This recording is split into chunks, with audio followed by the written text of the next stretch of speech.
Hello दोस्तों।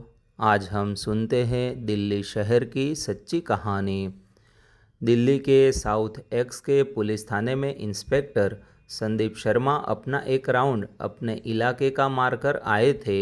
वह अपने कैबिन में आकर बैठते हैं और कंप्यूटर पर मेल चेक करने लगे। वह मेल चेक कर सोना चाहते थे, तभी एक लड़की लड़खड़ाती हुई थाने में प्रवेश करती है। उसकी आंखें लाल थी और उसके नीचे के कपड़े गायब थे। सिर्फ लॉन्ग शर्ट उसने पहन रखा था, जो उसके जांघों तक था। उसके जांघों में खून के दाग दिखाई दे रहे थे। उसे देख एक लेडी कांस्टेबल आगे बढ़कर कहती है, अरे ये क्या हुआ? वह लड़की उसके कंधे पर हाथ रखकर खड़ी हो जाती है और कहती है, पानी।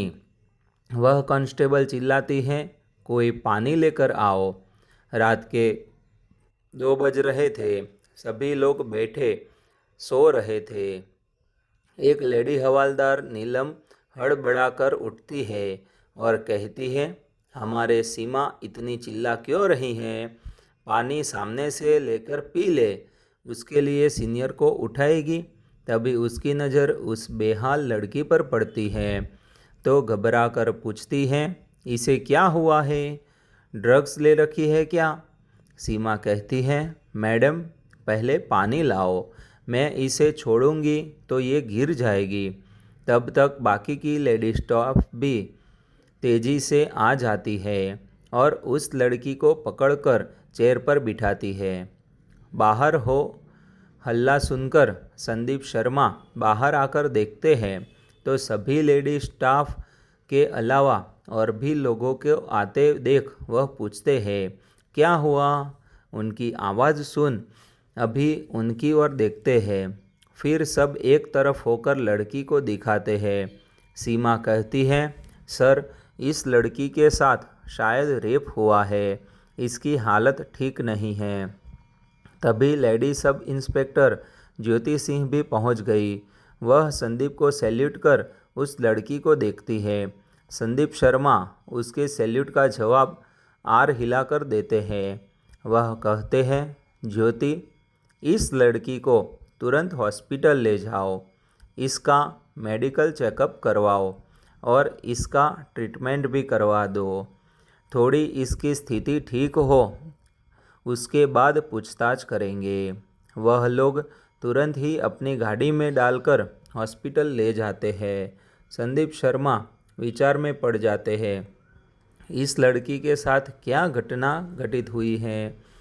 अभी चलकर पूछना होगा।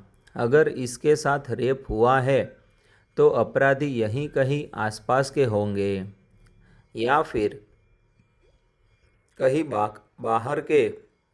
हमारे थाने के क्षेत्र के अंदर तो ऐसा कोई नहीं है जो इतनी बड़ी हिमायत कर सके। जब से वो इस थाने में आए हैं उन्होंने सभी अपराधियों की नकेल कस दी थी और छोटे मोटे चोर और उठाई गिर के अलावा कोई नहीं है। सभी उनका थाना छोड़ दूसरे इलाके में शिफ्ट हो गए थे। उन्हें उस लड़की का चेहरा मासूम तो लग रहा था, पर आजकल के मासूम लड़के लड़की भी बड़े क्रिमिनल दिमाग के होते हैं, इसलिए इतने जल्दी किसी की भी बात को निश्चित रूप से तय नहीं कर सकते। आजकल अपराधी भी अपराध करके पुलिस के पास उल्टा केस दर्ज करवाने आ जाते हैं। कुछ घंटे पहले ही यह लड़की सौम्या चौधरी पानीपत से दिल्ली आ रही थी। उसे दिल्ली में यूपीएससी की एग्ज़ाम देना था। वह बस से पानीपत से निकली थी। कुछ लड़के उसी के इलाके के उसी बस में बैठे थे जो कॉलेज के थे, जिनमें से एक लड़के गगन को सौम्या जानती थी। वह उसके ही साथ कॉलेज में था। बस में बातचीत के दौरान ही उसने बताया कि वह यूपीएससी का एग्ज़ाम देने जा रही है। यह सुन गगन के साथ बैठा एक लड़का सत्येंद्र कहता है, अरे उस एग्ज़ाम के मेन एग्ज़ामिनर तो मेरे पापा हैं। एक काम करता हूँ, तुम्हें सजतट की तुम्हें अपने पापा से मिलवा देता हूँ। सब कुछ आसानी से ही हो जाएगा। वो अगर हाँ कह दिए तो कल का पेपर भी आज रात को ही दे भी देंगे। दूसरा लड़का रजत कहता है, एग्ज़ाम दे देंगे, वो तो बहुत ही दयालु है। बस एक बार तुम इनसे प्यार से कह दो, अंकल मेरा एग्ज़ाम क्लियर कर दो। सौम्या गगन को देखती है। तभी गगन के बम पर सत्येंद्र धीरे से चिकोटी काटता है तो वह हड़बड़ाकर कहता है, अरे हाँ, ये सही कह रहा है। इसके पापा को मैं अच्छी तरह से जानता हूँ। सौम्या को पानीपत में बस में चढ़ाने से पहले ही लड़कों को सौम्या बहुत पसंद आ गई थी। तभी गगन सौम्या को देख कहता है, अरे ये तो मेरे कॉलेज की लड़की है। यह सुन सत्येंद्र कहता है, तब तो आज की रात रंगीन हो जाएगी। तेरे कॉलेज की सभी लड़कियां चालू होती हैं, पहले नखरे दिखाती हैं पर बाद में खुद ही फैल जाती हैं। गगन कहता है, अरे यार ये उन जैसी लड़कियों की तरह नहीं है, ये किसी को घास भी नहीं डालती।